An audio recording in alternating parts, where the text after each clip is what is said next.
കോഴിക്കോട് വേദവ്യാസ സൈനിക സ്കൂളിലെ വിദ്യാർത്ഥി 5 ദിവസമായിട്ടും കണ്ടെത്താനായില്ല. ബീഹാർ സ്വദേശി സൻസ് കുമാറിനെയാണ് കാണാതായത്. കുട്ടി കേരളം വിട്ടതായി സൂചനയുടെ വിവരങ്ങളുമായി ഇപ്പോൾ അഭിന ചേരുന്നുണ്ട്. അഭിന, കുട്ടിയെ കാണാതായിട്ട് ഇപ്പോൾ 5 ദിവസമായിരിക്കുകയാണ്. ഈ ഒരു സംഭവവുമായി ബന്ധപ്പെട്ട് സ്കൂളിലെ അധികൃതർ നൽകുന്ന വിശദീകരണം എന്താണ്?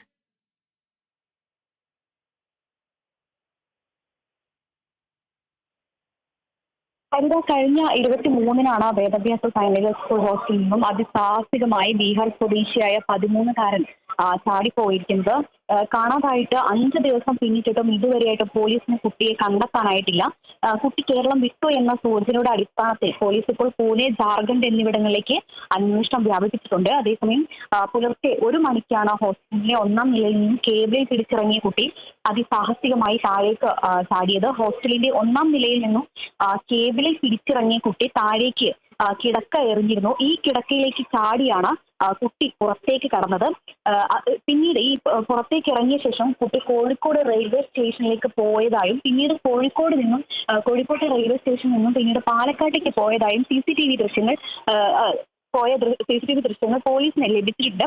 ഇനി ഈ ഒരു CCTV ദൃശ്യങ്ങൾ കേന്ദ്രീകരിച്ചും അതോടൊപ്പം തന്നെ ധൻബാങ്, പൂനെ എന്നീ സ്ഥലങ്ങൾ കേന്ദ്രീകരിച്ചും പോലീസ് അന്വേഷണം ഊർജിതമാക്കിയിട്ടുണ്ട്. അതേസമയം സ്കൂൾ അധികൃതർ പറയുന്ന ഒരു കാര്യം എന്ന് പറഞ്ഞിട്ടുണ്ടെങ്കിൽ കുട്ടിക്ക് മറ്റ് പ്രശ്നങ്ങളൊന്നും തന്നെ സ്കൂളിൽ നിന്നും നേരിടേണ്ടി വന്നിട്ടില്ല എന്നുള്ള കാര്യം തന്നെയാണ് പറയുന്നത്. അതോടൊപ്പം തന്നെ കുട്ടിക്ക് സ്വന്തമായി മൊബൈൽ ഫോൺ ഇല്ല എന്നും കുട്ടിയുടെ കൈവശം 2000 രൂപയോളം ഉണ്ടായിരുന്നു എന്നുള്ളതാണ് ഇപ്പോൾ സ്കൂൾ അധികൃതർ വ്യക്തമാക്കുന്നത്. എന്നാൽ ഈ കുട്ടിയെ കാണാതായതുമായി ബന്ധപ്പെട്ട് കഴിഞ്ഞ 2 ദിവസം മുൻപ് ഈ സ്കൂൾ അധികൃതരുമായി നമ്മൾ സംസാരിച്ചിരുന്നെങ്കിലും കാര്യങ്ങളൊന്നും തന്നെ വ്യക്തമാക്കാൻ സ്കൂൾ അധികൃതർ തയ്യാറായിരുന്നില്ല എന്നതും ഈ ഒരു ഘട്ടത്തിൽ പറയേണ്ടിയിരിക്കുന്നു.